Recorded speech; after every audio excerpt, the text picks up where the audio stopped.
Se eu não ganhar, tá tudo bem. A minha vida vai seguir. E foi feita a vontade do povo que votou. Agora, não, mas a gente tem que se moldar. Eu entendi que o jogo estava desse jeito. Agora, o que eu acho inadmissível é, nesses 8 anos, continuarem todas as sujeições e submissões, quando já ficou nítido e patente toda uma divisão dentro dessa ala, que tu olha e fala assim, vem cá. Tá feio mesmo. É poder pelo poder ou é Brasil?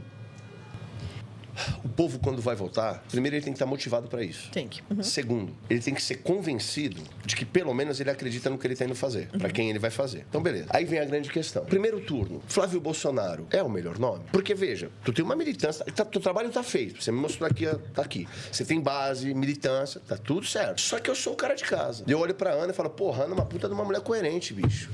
Cristã, mulher de Deus, busca a verdade, fala a verdade. Agora, porra, Flávio Bolsonaro... Mas o que tem de tão mal assim? Não sei, eu tô te perguntando.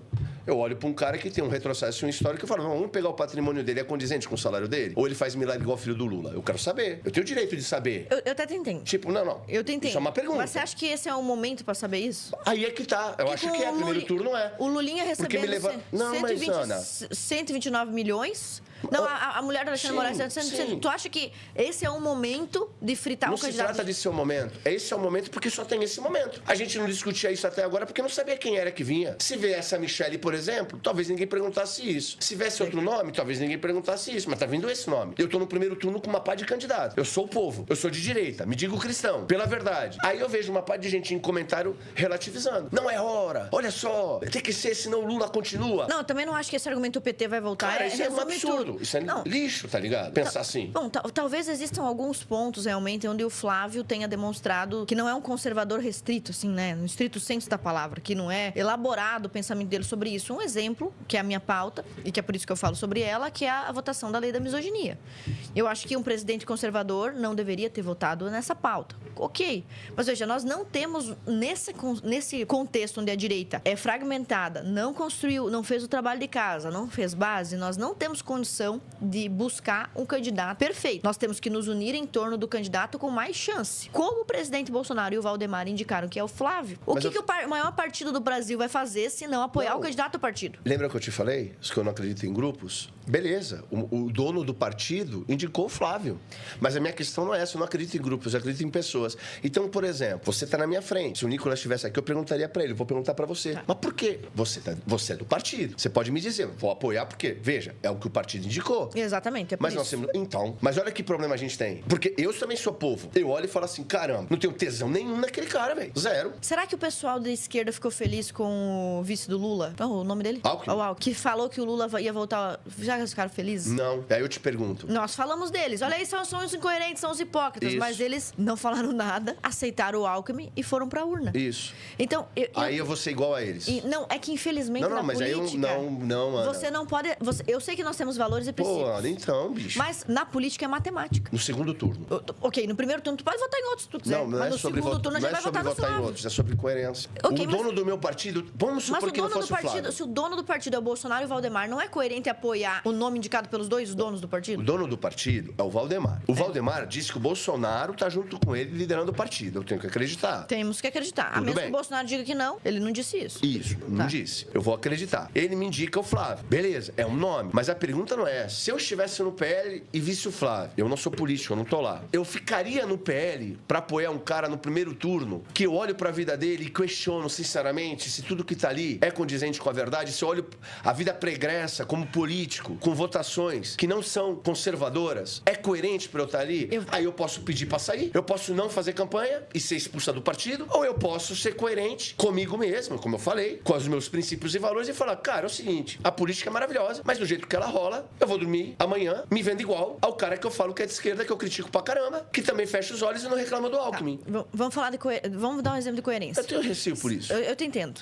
Mas veja sobre coerência. se eu aceito estar no partido do Valdemar da Costa Neto para levar o nosso projeto de poder político adiante, que é o projeto conservador, se eu aceito estar no partido do Valdemar, você mesmo já disse todos os problemas pregressos que ele tem, por que eu não aceitaria apoiar o Flávio? Esse é o problema. Que é menos que o Valdemar. Então a gente volta para a primeira pergunta que eu te fiz. Por que permanecer nesse partido, Ana? É porque foi o partido onde eu construí base. Por causa das pessoas, eu tenho relacionamento com as pessoas. Eu tenho 70 vereadores no PL, tenho alguns vereadores fora também. Mas essas pessoas, elas foram na casa do vizinho, do primo. Eu te entendo.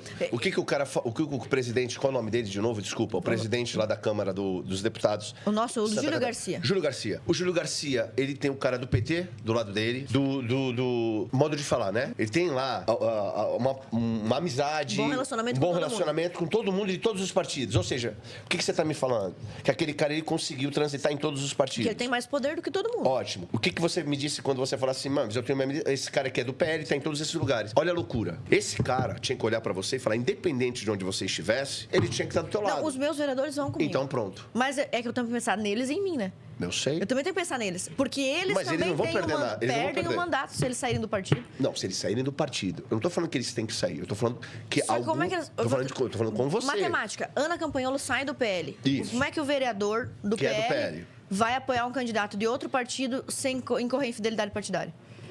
Essa é a grande questão. Eu vou criar um problema para os meus 70 vereadores. E quando eu apertei a mão deles, eu prometi para eles que nós íamos construir soluções juntos e não criar um problema. Veja, nós não, temos que entender o seguinte. Existe o politicamente correto e o que é correto em si. Só o fato de algo... Toda vez que você fala assim, determinada coisa é economicamente correta, determinada coisa é esteticamente... Qualquer coisa que não seja só correta, ela já está negociando algo. Então, o correto, o moral, era você jamais negociar nenhum princípio conservador em troca de absolutamente nada. Isso é o que uma pessoa santa faria. Nós tivemos um político santo, canonizado, que foi Thomas More. O que aconteceu com ele? Foi morto pelos colegas dele, né? Então, a política é um lugar onde exercer a plena santidade tem um grau a mais de dificuldade. Por quê? Constantemente você precisa negociar A para avançar em B. E se os conservadores não tiverem a cautela, eu digo mais, a frieza de fazer cálculos de prioridades, se unir em torno de certas prioridades e entregar pautas secundárias para elevar as prioritárias, a gente nunca vai ter vitórias políticas. Sabe qual é o problema eleitorais. disso? Vitórias reais, não eleitorais. Eu te digo o problema disso. O problema está na fundação da casa.